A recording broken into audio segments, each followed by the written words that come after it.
welcome to episode 12 of Off the Shelf, the half-termly library vlog. I'm Mr. Humphreys. And I'm Mrs. Rio, and I'm going to start off with my recommendations for 7 to 9. The first one I've got is this book called Just Like Everyone Else by Sarah Hager Holt. And this one, well, as you can see, it's very clearly an LGBTQ. Yeah, rainbows everywhere. Focus, but there's a lot of rainbows on it. But it stood out to me because it's all about surrogacy. And I thought that was a really interesting topic because it's actually such an important part of the life of someone who is LGBTQ, but it's not really something you see in many like YA books. And basically this boy, his mum is becoming a surrogate for a gay couple, and he's worried about the fact that might make him stand out at school and how it's going to sort of change their family dynamic. But he also is unsure if he himself is gay.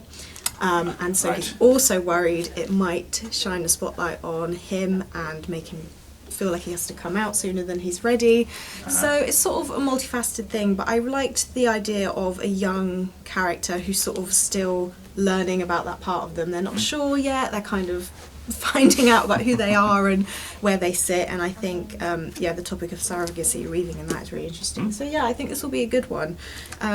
It's also good that it's about a 13-year-old boy, someone a bit younger at the start of school rather than someone who's maybe 18, because obviously for the younger readers, 7 to 9, who would, I think would enjoy this, it's a bit more like relevant to their age group. Absolutely, and because obviously a lot of LGBT stuff, as you say, is kind of aimed at an older audience. Yeah, and obviously it's going to be a very different experience being 18 and being 13. Absolutely.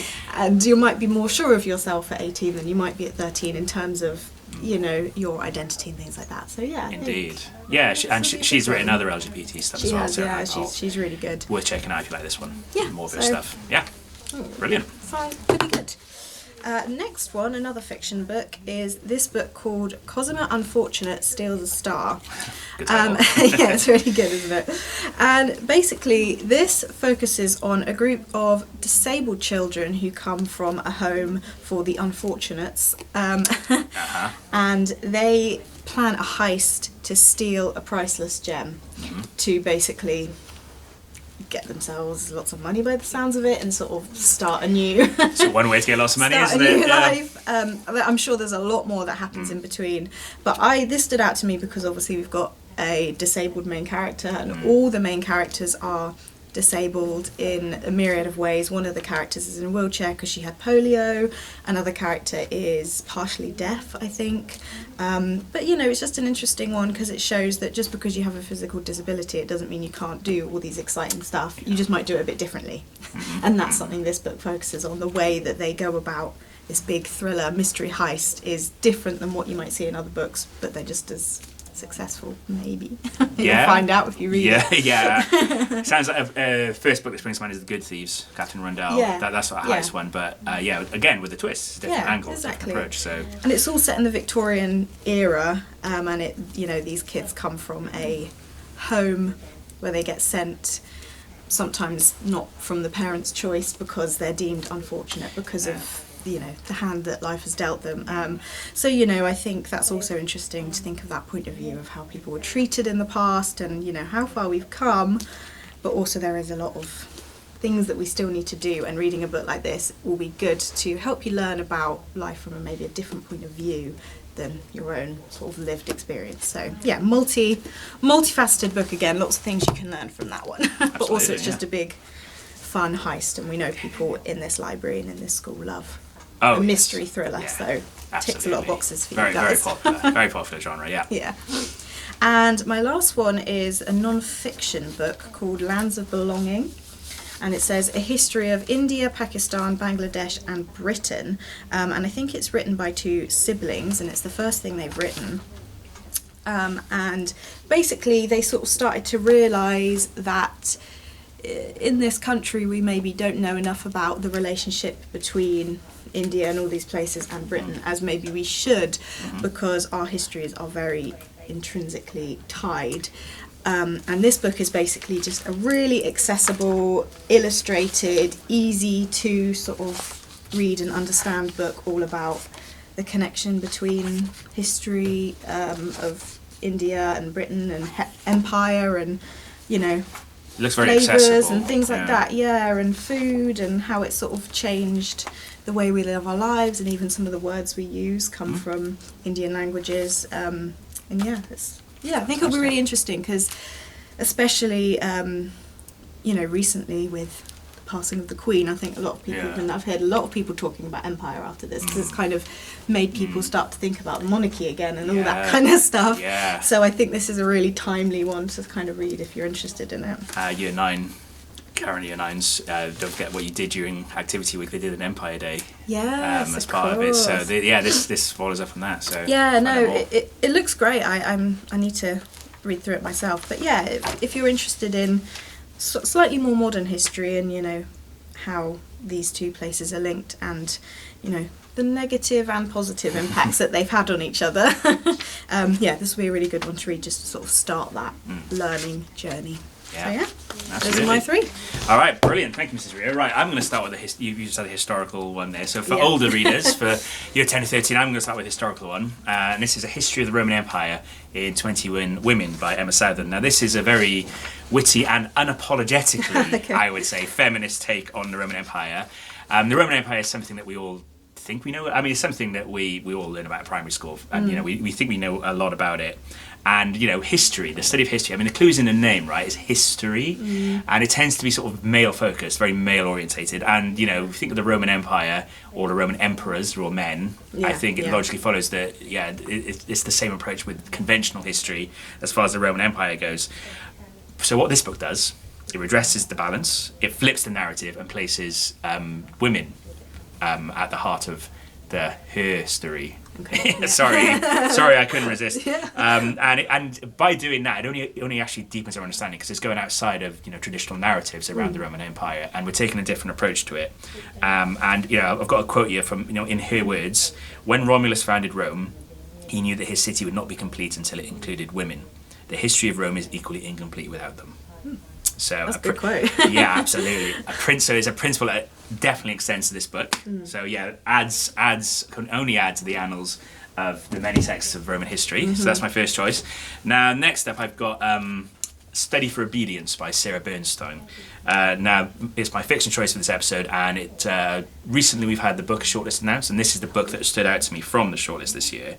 Now, I think the way to describe this book is appealingly weird. It's a very, very strange story. It involves a young woman who moves in with her brother.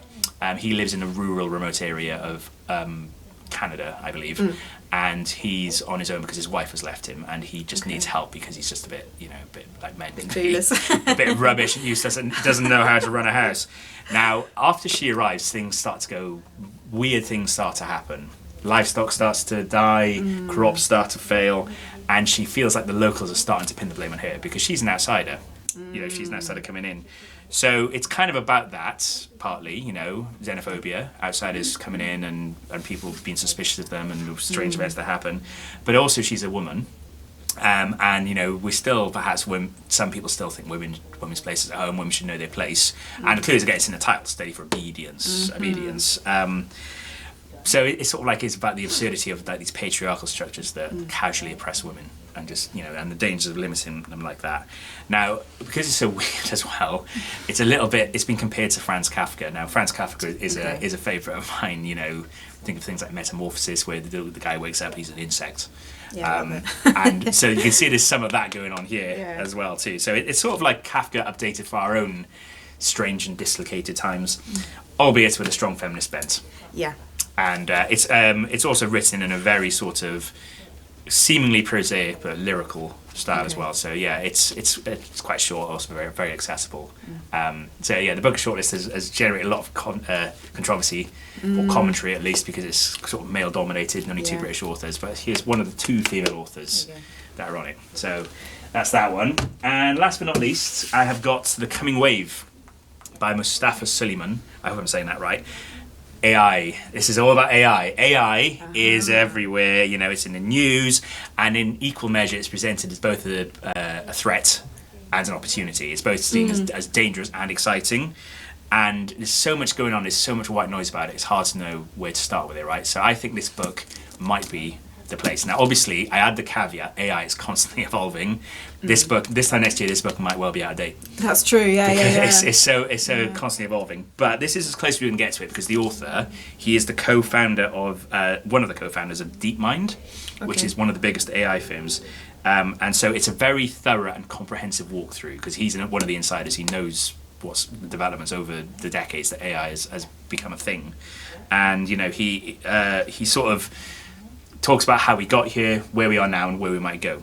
Okay, so what he's attempting to achieve ultimately is looking at how we can at least contain it, because obviously some of the dangers are, there's some existential angst over about what might happen.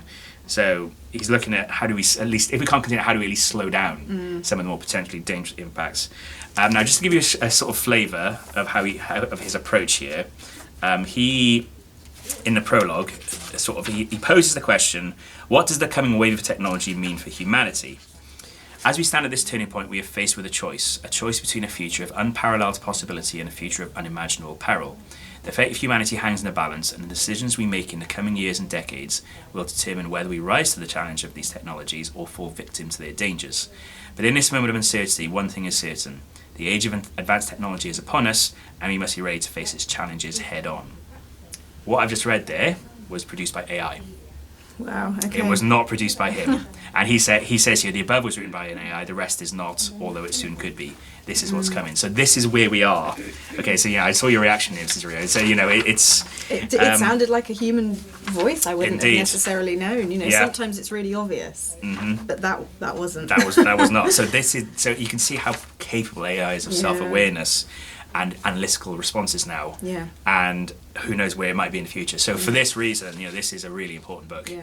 And there will no doubt be more to come. But for the reason that he's he's one of the key pioneers, I think of it. I think this is what makes it a book to read, to try and get your head around the many complexities of AI. So there we go. So those are my recommendations for this episode. So this is our first episode of Off the Shelf of this academic year, and we've shaken up the format a bit. So next up, we're going to have our special guest. And our special guest for this episode is Mrs. Dixon. Some of you may know her. She sits at a reception in MBH, but also she is now assistant head of Year 9. So I'm sure she's a face familiar with you. She's also a face familiar to us. Yes. Because we see her in the library quite a lot. We see her in the library a lot. Reader. Absolutely. So let's find out about some of her reading likes, dislikes, and foibles. So over to you, Mrs. Dixon.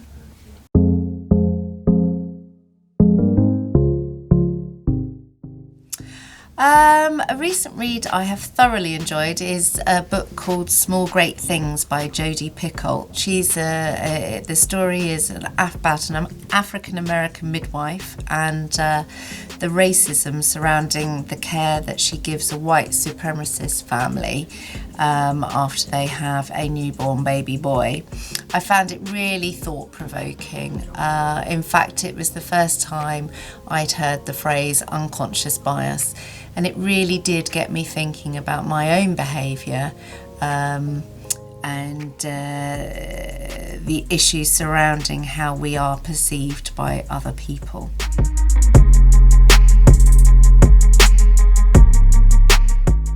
Oh, a favourite thing I've seen at the cinema recently is Mrs. Harris Goes to Paris. And the lovely Miss Huntley lent me the book as well, so I have seen both. It's about a widowed cleaning lady in 1950s London, and she falls madly in love with a couture Dior dress and feels that she really got to own one, so she works incredibly hard and saves up the money and then travels to Paris to order the dress, thinking it's going to be something that's very easily done. Of course it's not. Absolutely love the film. It stars Leslie Manville, but to me nothing actually beats reading a proper book.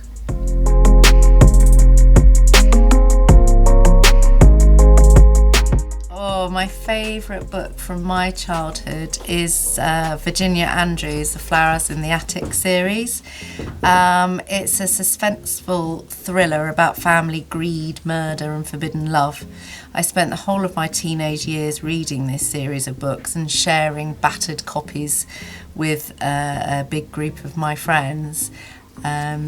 I haven't actually watched the film. There has been films made about this series, but it's very close to my heart. This series of books brings back lots of memories of sharing books with my friends.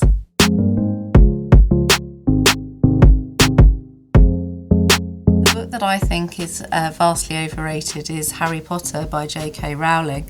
Although I admire her enormously, more for her backstory, it's not a genre of books that I particularly like. I'm not a fan of magical fantasy.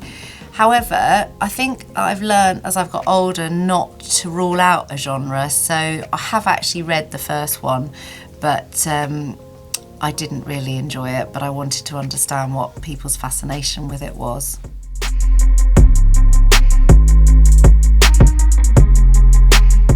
Well, I'm not particularly highbrow, as you can tell, but my 3 Desert Island books are a bit like a comfort blanket for me. So first one would be Thornbirds by Colleen McCulloch.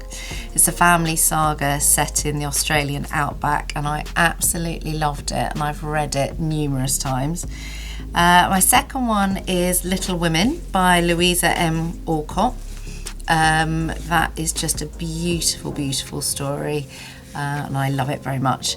And my third final one is London by Edward Rutherford. I do love a history book, and I particularly love a historical fiction book. And this book is written throughout the ages, and talking about the history of London and how fascinating and multicultural it is.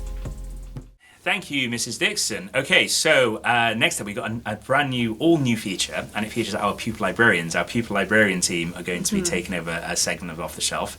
So this episode, 2 of our lovely pupil librarians, Georgie and Emily Rose, have been roving around the school because, so far you've heard about what some of our reading thoughts are, but they wanted to ask some questions of the pupils of our school. So I'm going to hand you over to them, and you can find out what they found out about some of the reading habits about the Surbiton High School pupils. I've read a lot of books recently. Most notably, I'd say The Secret History by Donna Tartt, an excellent book. Absolutely loved it. Recently, I've been in a bit of a reading slump, but I started reading this book that I began when I was in year 7, and then I never finished it because I didn't like it. And I started reading it again, and I always get the name wrong. It's If I Told You I Love You, Then I'd Have to Kill You. I started reading that. Six of Crows was one of my favourites. It was really good. Yeah. Book would be Tiger by S.M. Sage. So my favourite book is Caraval. Our favourite book is Rebecca by Daphne du Maurier. Robin Stevens. Jane Austen, probably. Yeah, me too. My favourite author is J.K. Rowling. My favourite genre would be murder mystery. My favourite genre is fantasy. I like either murder mysteries or something like that, or love stories. I think they're really cute. Yeah, love a good romance. like the slow burning enemies to lovers. Enemies to lovers. Thank you very much, Georgie and Emily Rose. To finish off, I just have a little bookish fun fact for you. According to a study conducted by Google Books, there have been over 129 million books published since the invention of the printing press in 1440. That's a lot of books. How many? 129 million? Over 129 million. Wow. And I think the study was conducted in 2010. So who even knows how many there are now? They haven't done a study since. But this means if you live to the average age, which is currently 79, to read every book in the world in your lifetime, you'd have to read nearly 2 million books a year. So I don't think anyone in the world will ever be able to read every single book. It's just not possible unless you lived to about 300 years old. 3,000, 3 million. Yeah. When one of the facts we like to say here is we have about 14,000 books in the library. Yeah. And the first thing, whenever I tell any of our people that, they always say, have you read them all? And I'm always tempted to say yes. But just to give you some context, folks, no, it's not possible for me to have read them all. And therefore it's not possible. So it makes it all very important to be selective. And maybe the books, this is why we do this, so that we can actually try and select the books for you that you might want to read, Because that we can spotlight. there's 130 million of them. There's a lot of work in There's deciding which are the right ones Oh to yeah, read. there's a lot to trawl through. Okay, well, thank you for joining us, everyone. So that concludes our first episode of the Academic Year off the Shelf. So keep reading, everyone, and we will see you next time. Till then, take care. Bye.